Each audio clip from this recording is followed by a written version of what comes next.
Many of you may not realize, but recently the University of Texas Pan American was ranked by Forbes magazine as the third best public university in the state of Texas and the 32nd best in the nation. That's quite a jump for the University of Texas Pan American. And over the past year or so, the UT system has been steadily and diligently looking for someone of a caliber that can take on the challenge of keeping UTPA at that level and taking us up to the next level. So after a year of looking, they found that person who has that caliber. So now I'd like to introduce to you the most well-groomed gentleman in the room, Dr. Nelson, and he's going to be providing you a welcome to UTPA.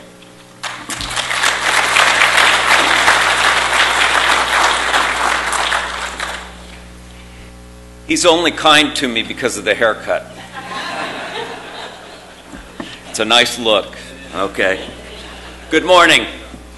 On behalf of the faculty and the staff and the students here at UTPA, UT Pan American, I'm very proud and very happy to welcome you to this beautiful campus. If you haven't been on this campus before, I'm sure you're amazed at what it looks like and what's available here. And I want to welcome you to the second annual Entrepreneurial Bootcamp. I remember when I first started hearing about translation, and I thought they were talking about Spanish to English, okay? And transactions, and I thought they were talking about business transactions. And then I began to learn more and more about the importance of translating research into actual entrepreneurial work and what can be accomplished there. This university is 82 years old. It's got a long history, but the history in front of it is so bright and so powerful because of folks like you. When I was brought onto campus, I've been badgered over and over again, what is your vision for the university? What do you look at when you look at the university? My vision for the university is you. It is that combination of bringing together the EDC, okay, the Economic Development Corporation, the small companies, the entrepreneurs, the innovators, with the university. It is bringing STC, South Texas College, to work with us together so that we can collaborate and have partnerships and take research into the actual commodification of objects and success. Working with manufacturing is incredibly important. I think probably all of you have heard that the governor finally opened up the coffers of the Emerging Technology Fund for South Texas. It had never happened before. It has happened here. $3.25 million for rapid response manufacturing. It's amazing. It's going to help us transform this valley, and I'm very grateful for him, what he's done. And it's marvelous that we're going to have that opportunity to be able to do it. The Rapid Response Manufacturing Center here has got national acclaim already.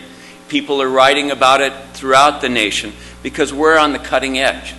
I just came from the A&M system, okay? And no offense to the A&M system, and I know the governor's part of, that group. But they're trying to catch up. They want their own Rapid Response Manufacturing Center, and they haven't got there yet. And we here in the Valley are ahead of them. And we are already beginning to create new companies. I'm sure you've all heard about Fiber Rio with what's happening with that company, with nanotechnology. I loved meeting with politicians, and I can say this because she just lost, but Kay Bailey Hutchinson once came to campus at UT Dallas where I was at, and she was trying to explain to people like you what nanotechnology was. And all she could say is, well, it's smaller than a hair. Well, it's a lot more than that. It's going to revolutionize what we're doing here. And it's going to revolutionize it because of people like Karen Lozano, one of our professors here, and Kamal Sarkar, another one of our professors, and because of you folks as we move that forward. We have the potential in this valley to not be the Silicon Valley because we don't need to be the Silicon Valley. We can be unique because of where we are. We are a hub for all of Latin America, and we are the new coast where we can begin to translate and move that stuff back and forth so that we're together. We're only at the beginning. The Rapid Response Manufacturing Center will be a big part of that beginning, but only if we're working closely with you. You are the future of this university. You are the future of South Texas. What the rest of Texas I don't think has quite got yet is we are the engine that is going to drive Texas. And we are the engine that is going to take Texas to the next level because of what we're doing. When I came to this valley and I looked around, at first I just saw all of the shopping and everything else. I thought, okay, that's really nice.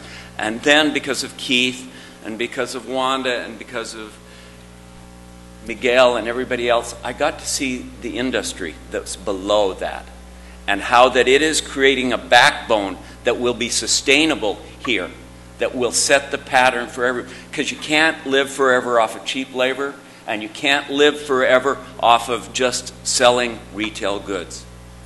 And we will succeed, again, because of people like you and because of the entrepreneurial spirit that you have. So on behalf of the university, once again, I want to say thank you. And I want to invite you to come back to this university anytime you need to come back to this university. They're showing me machines that they put your prototypes through and it goes through and it draws a CAD drawing of it. I don't know how it works. It's Harry Potter to me, but it works. And we want to be able to work with you to be able to help you as we move forward. Thanks for coming here today.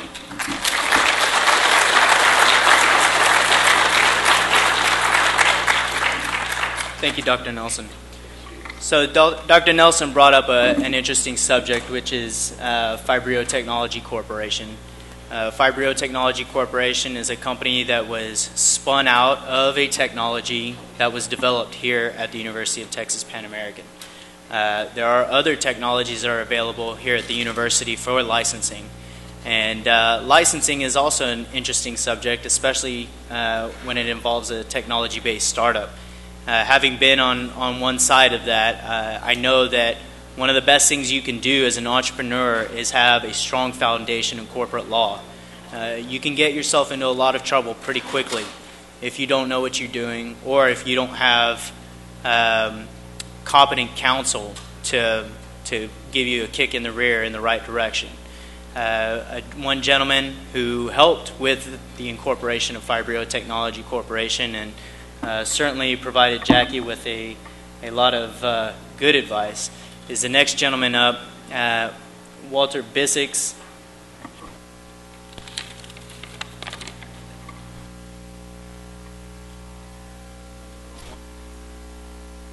Okay, excuse me, I was given the wrong one. So excited to have you here. You know, I saw Walter this morning. I started jumping up and down and told him how much I couldn't wait to have him speak. So I was trying to push everybody else out of the way. So we'll be patient and we'll get to Walter's incredible presentation in just a bit. So for now, what we're going to do is talk about something that Dr. Nelson was really emphasizing, which is a Rapid Response Manufacturing Center.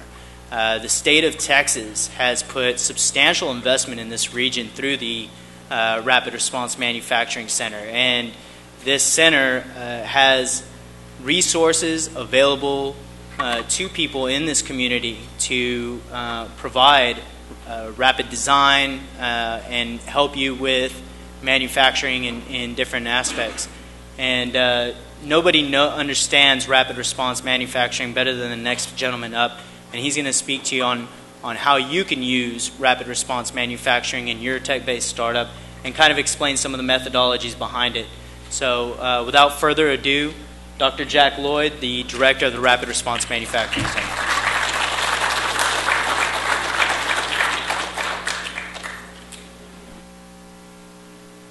Thank you, Kyle.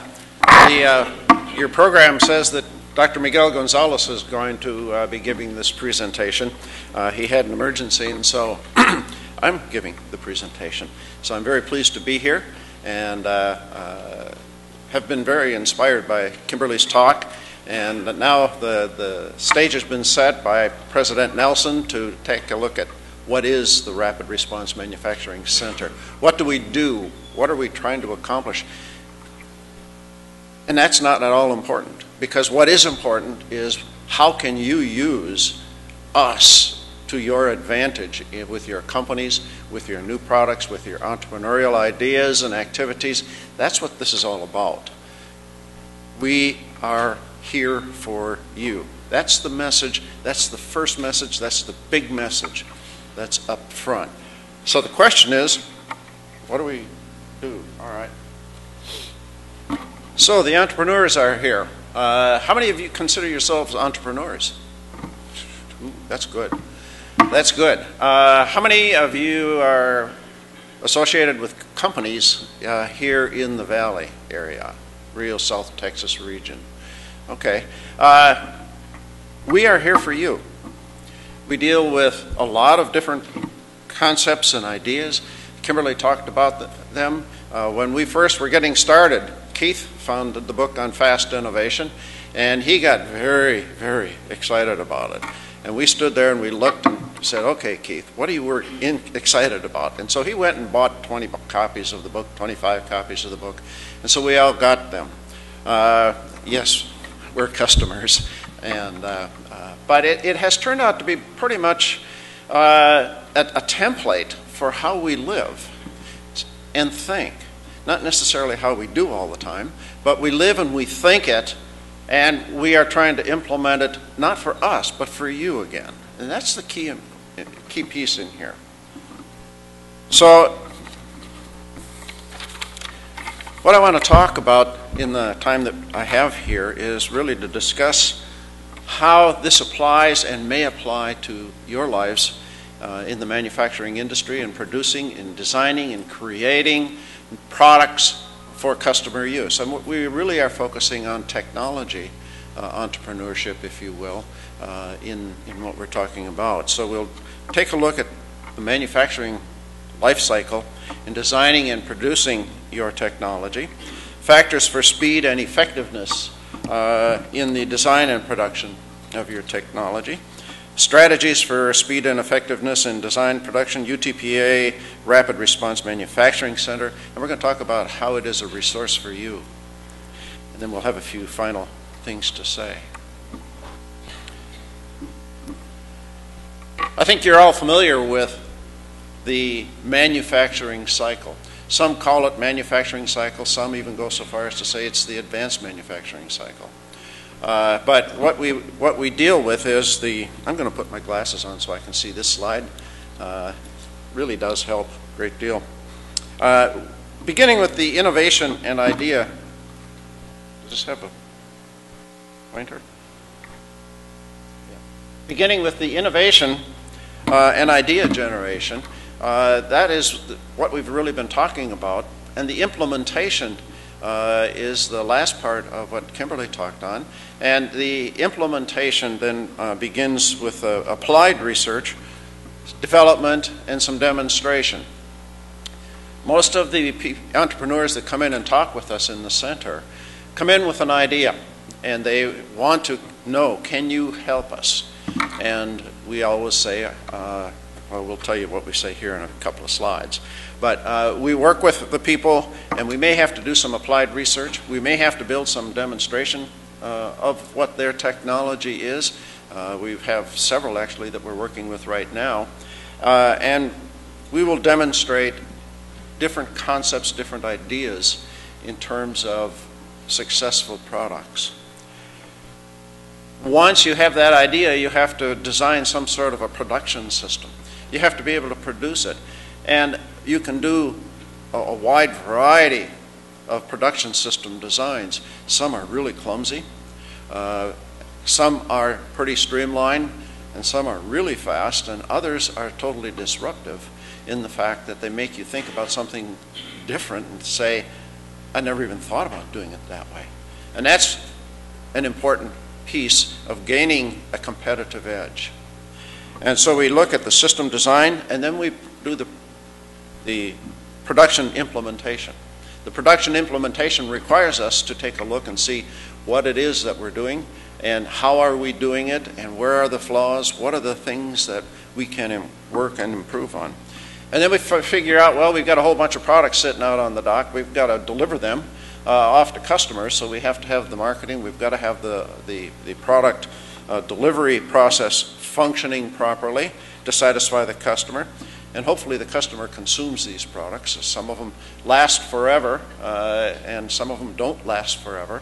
And that's also designed into your product because, as Kimberly said, you want to create a market where your product is always coming with something new, because that's the high end of the price where people are willing to pay for really high-end products. As they get used to them, the price goes down because you've used up that market. Price goes down, etc.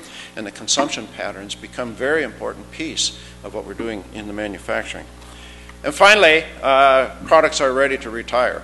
I've got a couple of old cell phones that are retired. They sit in a drawer.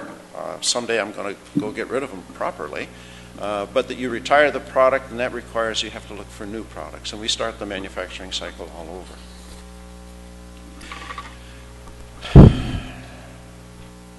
The problem with this is that it has been implemented more for the manufacturers than for the customers. And herein lies the problem.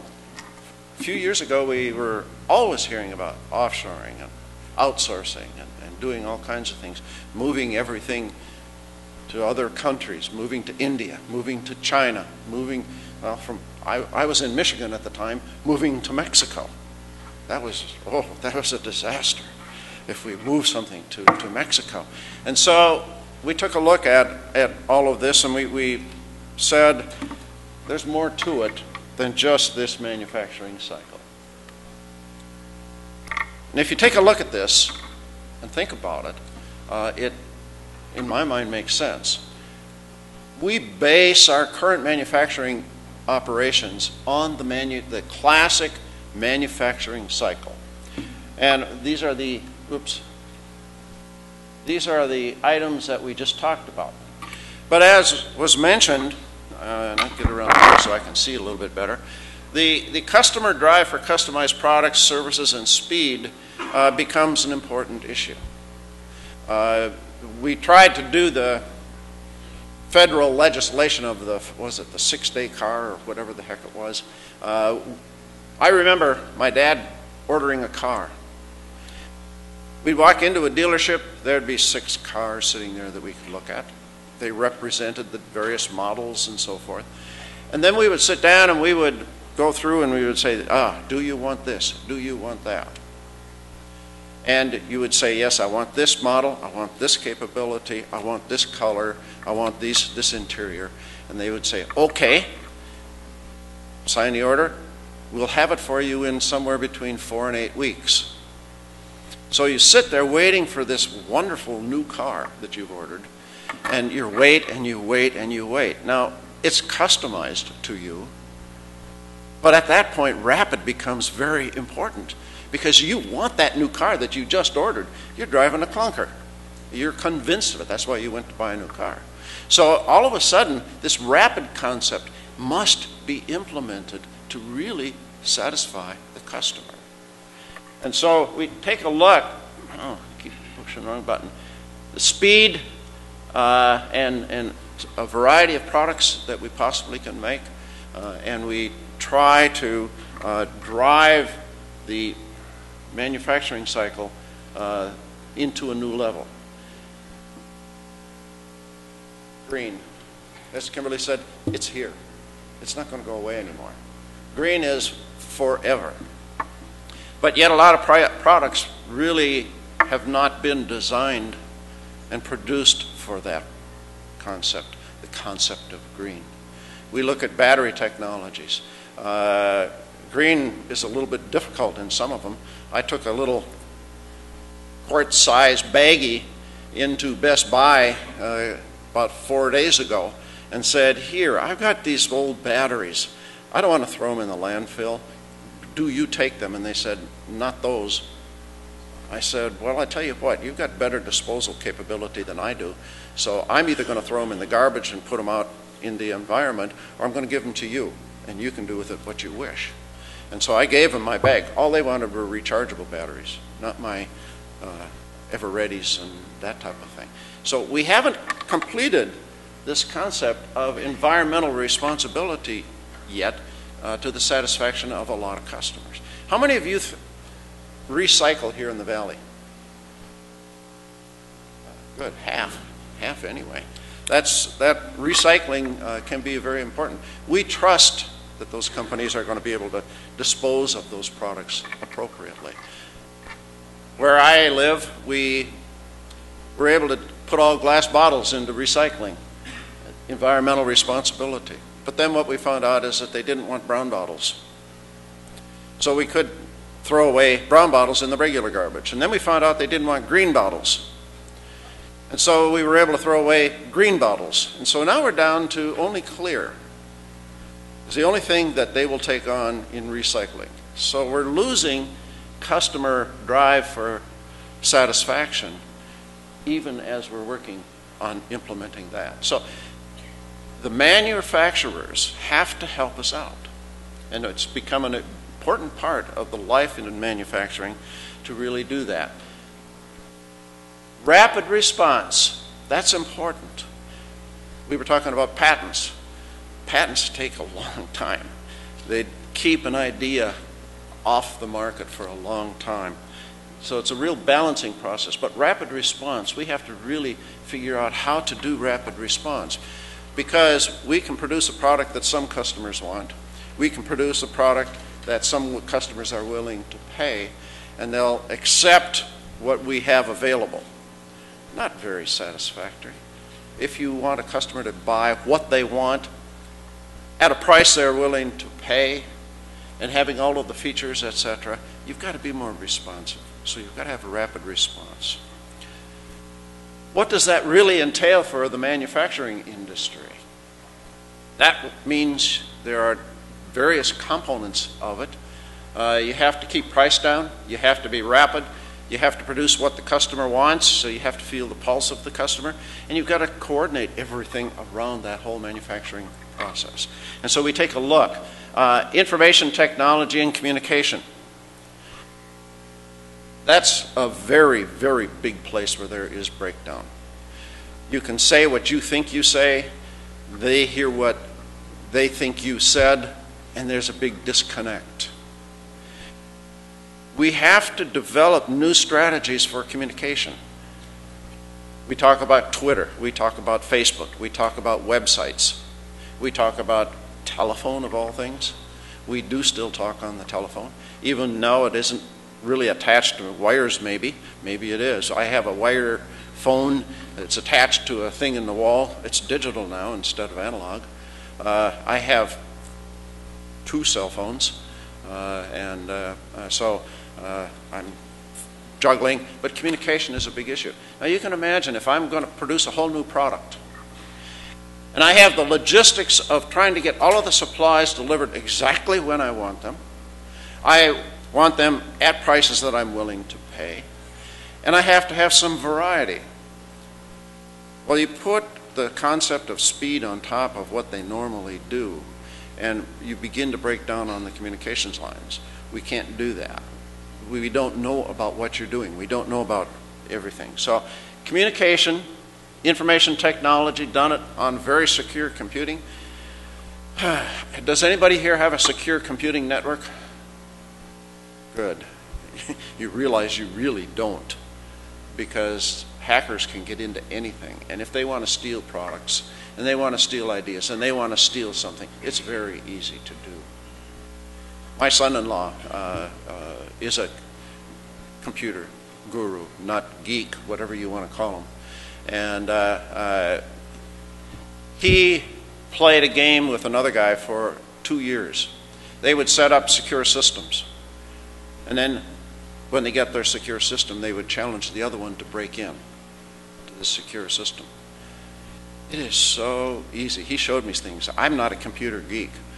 I'm not really heavily computer savvy, but I can break into things. That's how easy it is.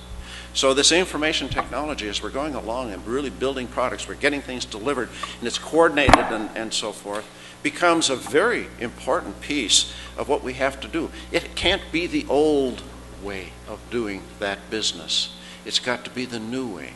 Much more parallel, much more secure. And so we have to pay attention to that in order to be successful in rapid response. The next item, flexible and agile processing. A lot of companies are doing that. You'll see, like cars, they're coming in, they have an order, so the car comes down the line, it gets this capability, that capability, etc. That has to be implemented. But some industries don't do that. There are some that practice it and some that don't. But in order to really get a global competitive edge, and what is that? What that means is that competing against mass-produced products is really difficult because the only differentiator comes in price. So the only hope you've got is to make it as cheap as you possibly can. Doesn't matter if it's got a different color to it. We have then, if we want to customize to the customer's needs and wants, we have to step that up. And we have to then be looking at the agile and flexible manufacturing processes so that we can make changes virtually one product to the next. That requires a lot of companies to change the way they're doing business. Some companies have implemented it, others haven't. It's uneven. But we're going to have to move this direction in order for the United States and our manufacturing industry to be truly competitive in the market and fight the mass-produced, low-cost objects. Emerging technologies. We heard about fiber reel. A lot of what customers want cannot be done with current technology. And in order to be really up to date on what you have a chance of doing, is you to have the knowledge of emerging technologies. Emerging technologies, the internet is still an emerging technology. Why is that? Because we use it for Twitter. We use it for Facebook. We use it for new ways of communication. That's an emerging technology. Nanotechnology, that's emerging. Some are more difficult than others, but there are lots of emerging technologies, and these have to keep coming along, and we have to be disruptive about it. Lean Sigma. Kimberly gave a good talk on that, a good introduction. I'm not going to say any more. That's really important if you want high quality, lower cost to produce, and an environment that's safe for the employees. This is where to go. And finally, the product lifecycle integrated logistics support. If we really are going to design something that's green over the life cycle of a product, we have to really worry about this. This is an important issue. So if we really take a look at it, it says, oh, if we do these things, we're good. We're going to be competitive. How many of you in your companies do at least 2 of these items, do you think? Got a few. One of the things is that the processes that we talk about here are not simple. Even Lean and Six Sigma stuff, you'd think, oh, that's been around for a little while. A lot of companies, we do a lot of training of that. TMAC does a lot of that, STC and the center. And they're really productive and valuable for a while. But the minute you have a big rush on products, you start cutting corners.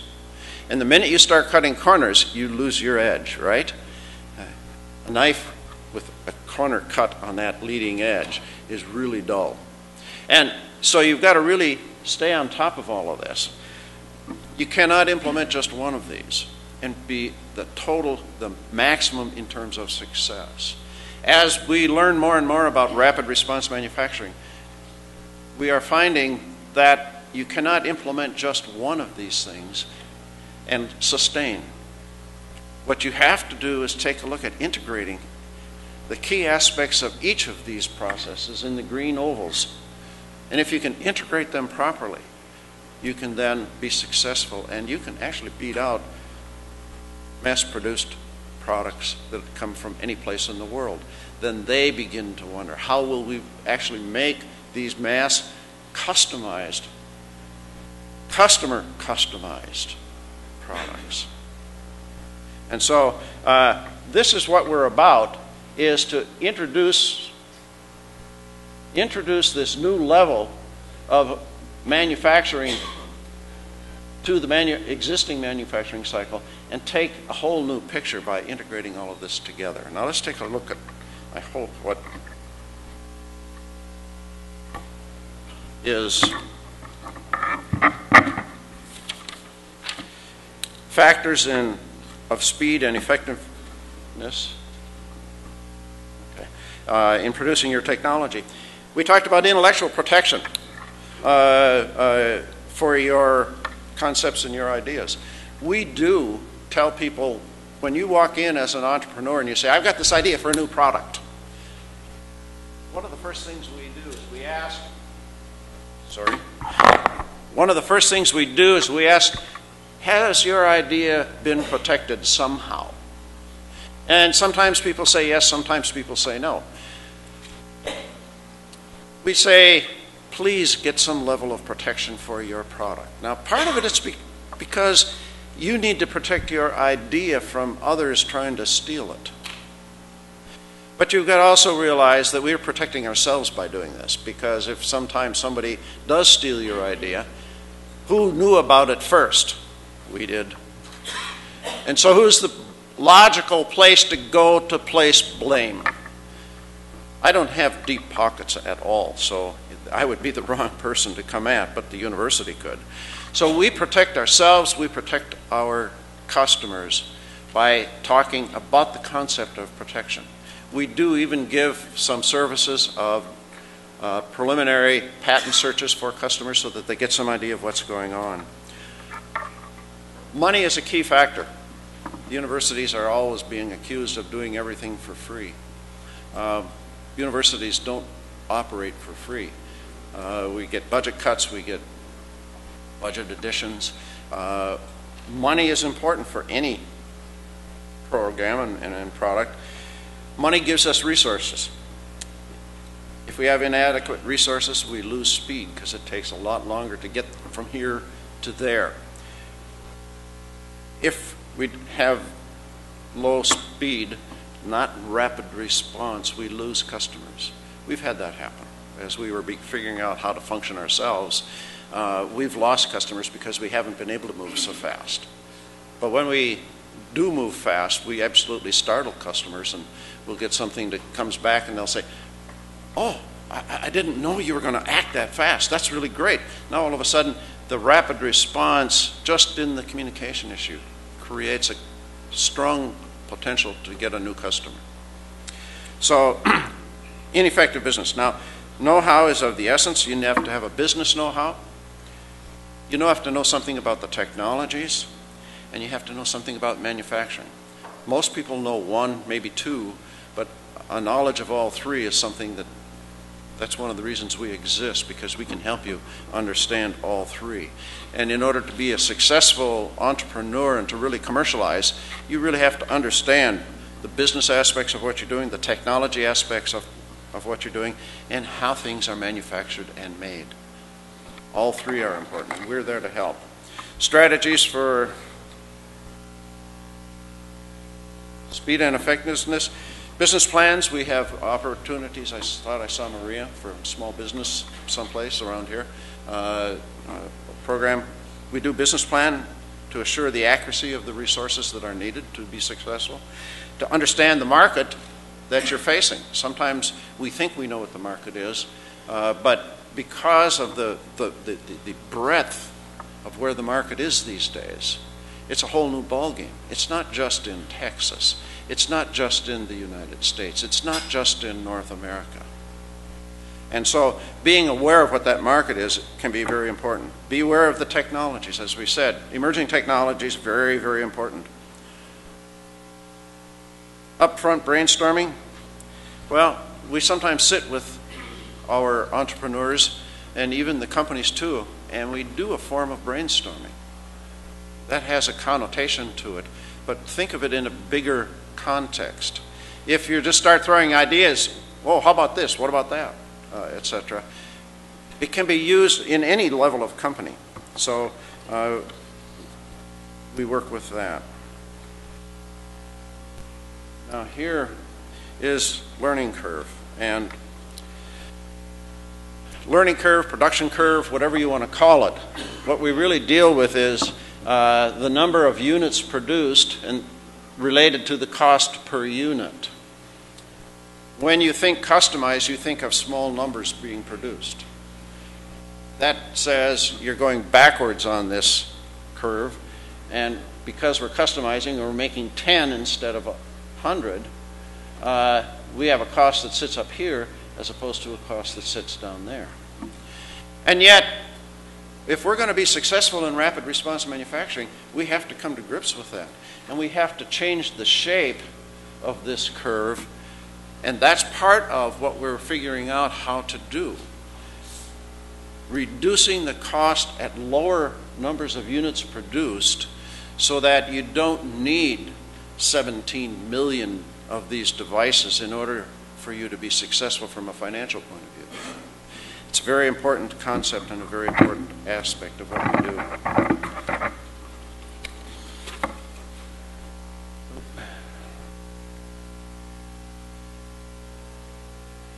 So, the UTPA Rapid Response Manufacturing Center is your resource.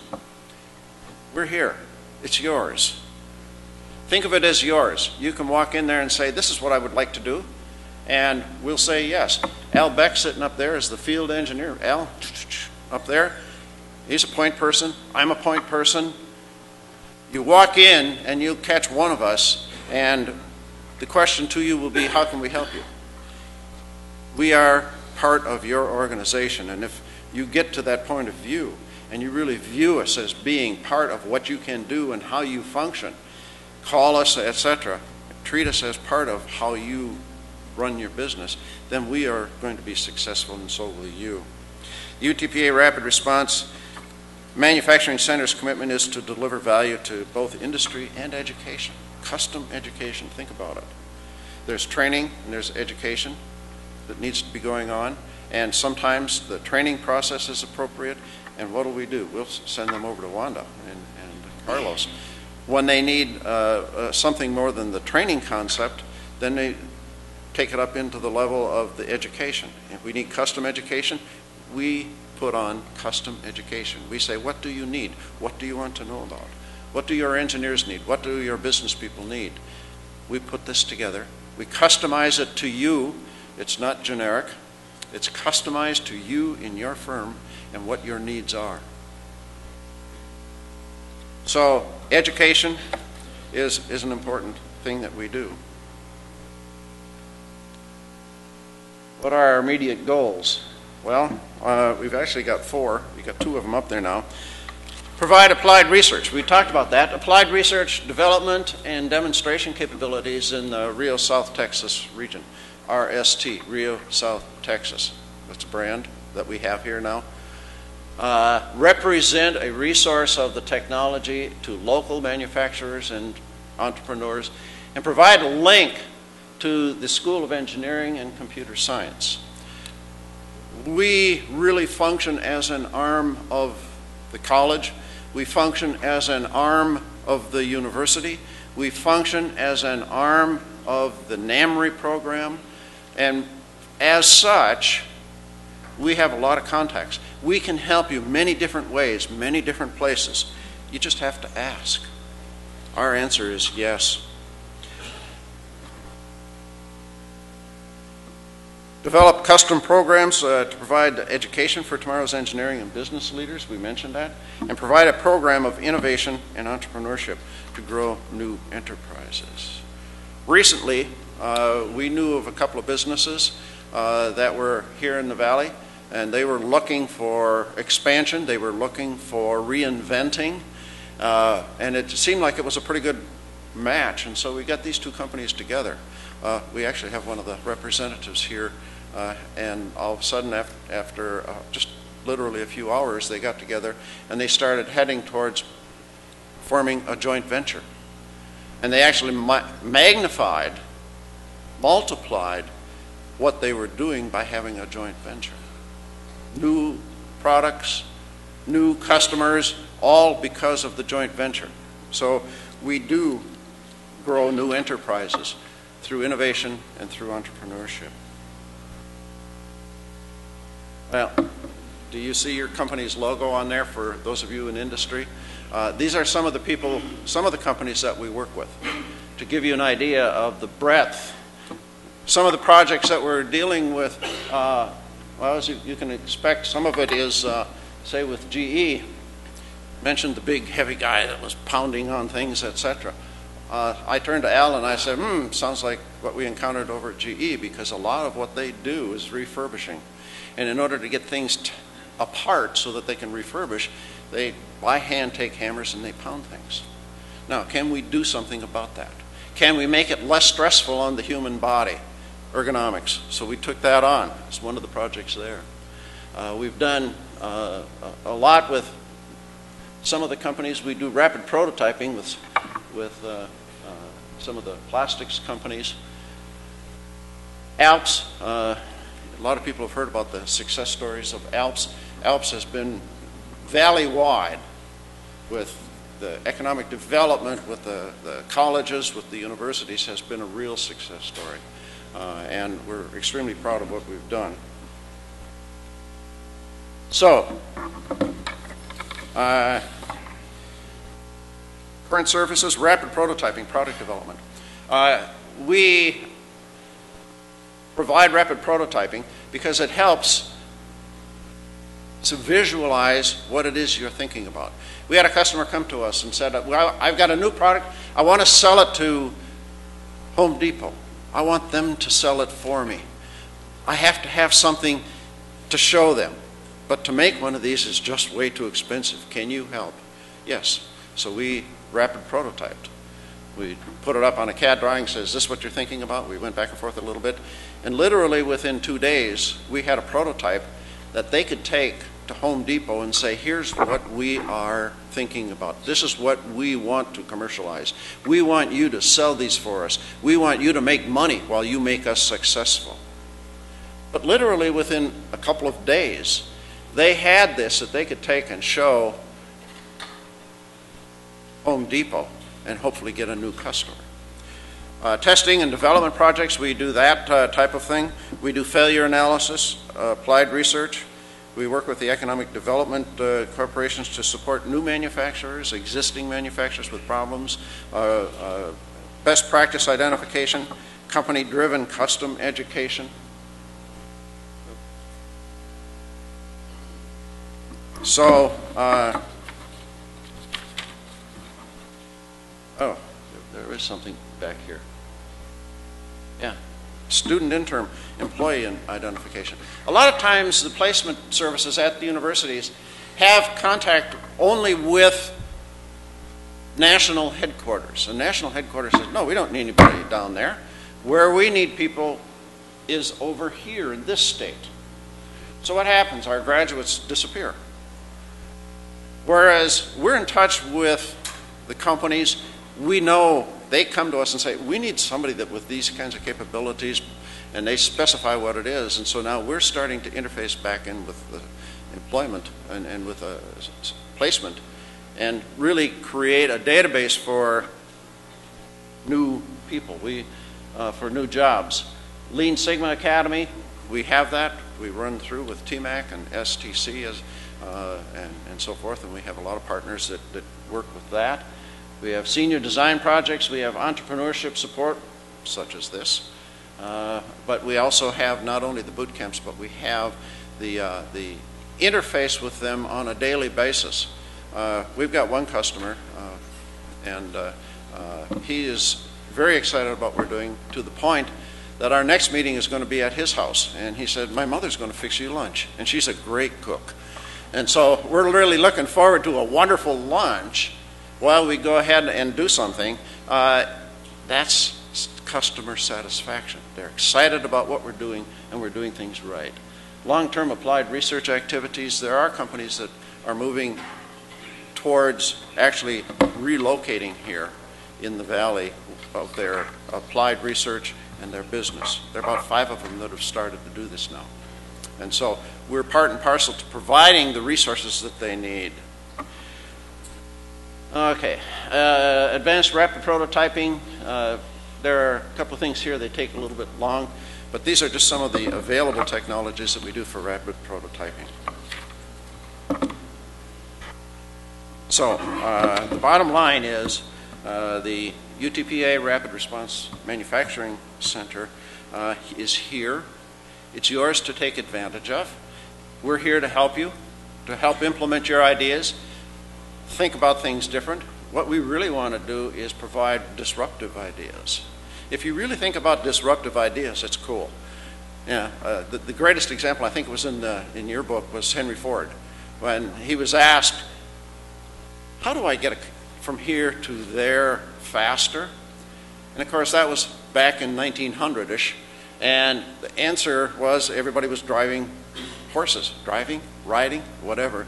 And he said, well, I invented the car because this is really messed up, but that's okay. The idea is that he said, I didn't know how to build a faster horse, so I created an automobile, and when you think about it, the automobile was wonderful, but then all of a sudden, they had to have tires, so the rubber industry became important.